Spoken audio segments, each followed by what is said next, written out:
أحسن دينا ممن أسلم وجهه لله وهو محسن واتبع ملة إبراهيم کورونا وائرس کے باعث گزشتہ 7 مہینے سے رکی ہوئی عمرے کی ادائیگی کا آج سے دوبارہ آغاز ہو گیا ہے۔ سعودی حکومت نے آج سے مقامی شہریوں اور وہاں مقیم غیر ملکیوں کو عمرے کی اجازت دے دی ہے۔ تاہم سعودی حکومت کی جانب سے بنائی گئی ایپ سے آن لائن اجازت نامے حاصل کرنے والے افراد ہی عمرے کے لیے جا سکیں گے۔ عمرہ کرنے والوں کے لیے اس پر عمل کرنا لازمی ہوگا اور پہلے مرحلے میں روزانہ 6000 عمرہ زائرین کو مسجد حرام جانے کی اجازت دے دی گئی ہے۔ 18 اکتوبر سے روزانہ 15000 عمرہ زائرین اور 40000 افراد مسجد حرام میں نماز ادا کر سکیں گے۔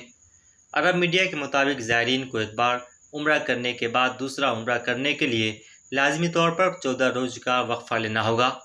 تاہم اس دوران کورونا وائرس سے بچاؤ کے لیے ضروری اقدامات کے تحت دوسرے افراد کو عمرے کی ادائیگی کا موقع مل سکے۔ واتخذ الله إبراهيم خليلا